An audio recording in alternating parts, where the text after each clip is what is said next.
प्रतिनिधी पराग ढोबळे यांच्याकडून। पराग, आपण पुन्हा एकदा बघू शकतोय ही पाटी पुन्हा एकदा त्या ठिकाणी लावली जाते का? नेमकी का पाटी काढली होती?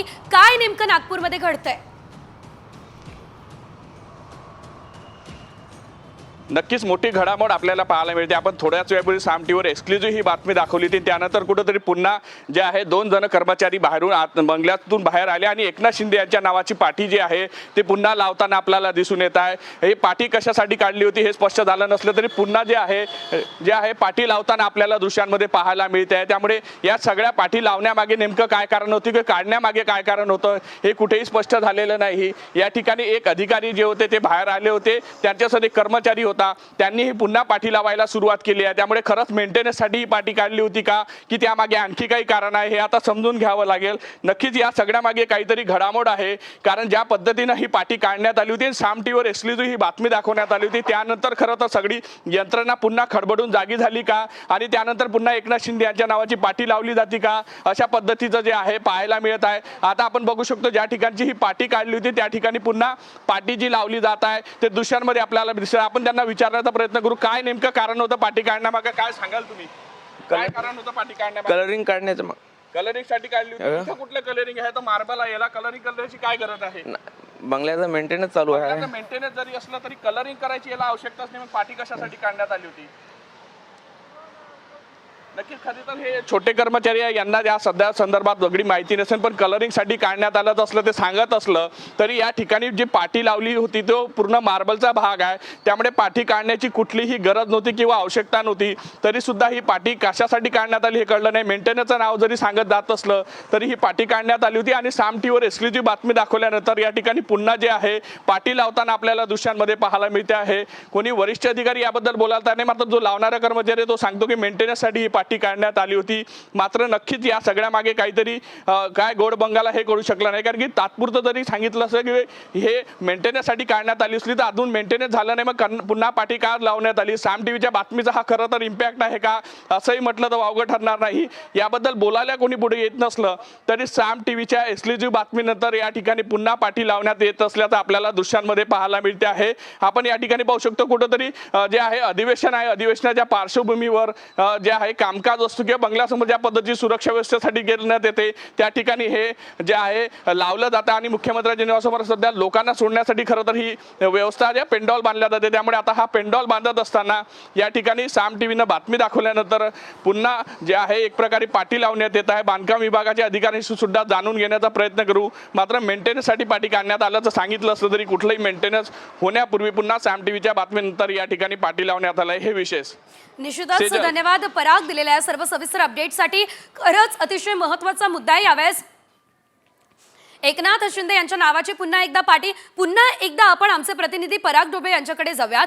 पराग, जसं की तुम्ही सांगितलं यामागे नेमकं काय गौड बंगाल आहे? एकीकडे एकनाथ शिंदे आणि देवेंद्र फडणवीस या दोघांची नावं मुख्यमंत्री पदासाठी चर्चेत आहे आणि असं असताना पुन्हा एकदा एकनाथ शिंदे यांचीच मुख्यमंत्री हे नाव असलेली पाटी या ठिकाणी लावली जाते, त्यामुळे हा कुठला सूचक इशारा तर देण्याचा प्रयत्न होत नाहीये ना?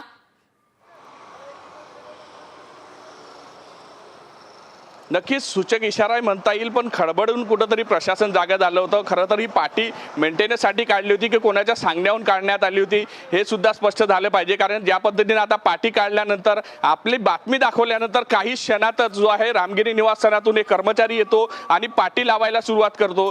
त्यामुळे या मागे नक्की काय आहे, कुठल्या अधिकाऱ्याने हे आदेश दिले होते की ही पाटी काढण्यात यावी आणि त्यानंतर जर काढण्यात आली होती मेंटेनन्ससाठी काढण्यात आली होती तर पुन्हा का लावण्यात येत आहे हे समजून घेणं गरजेचं आहे। कर्मचारी आपल्याला पाहायला मिळतो दृश्यांमध्ये की तो पाटी लावताना आपल्याला दिसून येत आहे।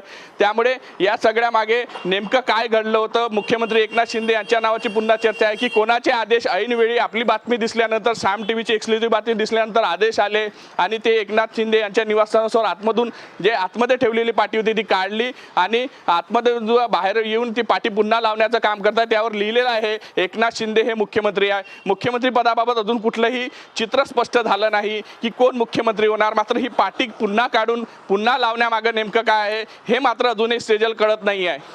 निश्चितच. मात्र पराग, जर आपण बघितलं तर आज मुख्यमंत्री एकनाथ शिंदे काही मोठी घोषणा सुद्धा करणार अशी देखील शक्यता आहे. एकीकडे ते आज राजीनामा देणार असल्याचं देखील कळत आहे, तर दुसरीकडे जे त्यांचे कार्यकर्ते त्यांनी मोठ्या संख्येने रस्त्यावर उतरू नये किंवा एखाद्या ठिकाणी जमू नये असं आवाहन सुद्धा केलं जात आहे. एकीकडे ही पार्टी घडलेली आहे, या सर्व गोष्टींचं नेमकं काय समीकरण असू शकतं?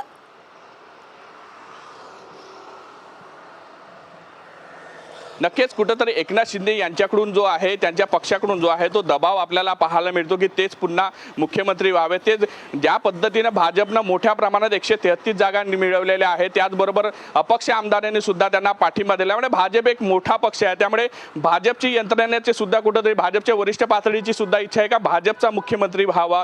यामध्ये देवेंद्र फडणवीस यांचं नाव चर्चेत आहे.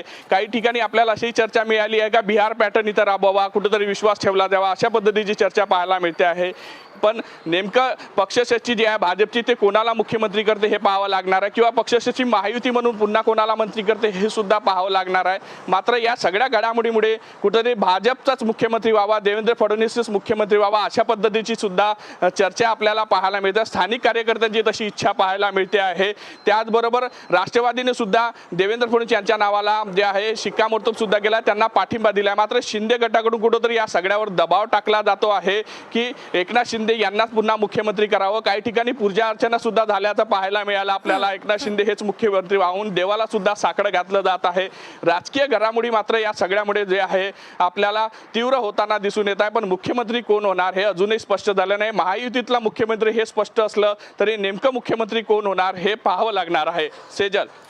निश्चितच पराग, आपण जर बघितलं तर ही पार्टी तर आता पुन्हा एकदा लावली जाते. मात्र हे जे एकनाथ शिंदे यांचं शासकीय निवासस्थान आहे, या ठिकाणी आत्ता कोणी उपस्थित आहे का, या संदर्भात बातचीत करण्यासाठी कोणी पुढे आलंय का, ही पार्टी का काढली या संदर्भात काही माहिती अद्याप तरी मिळाली आहे का?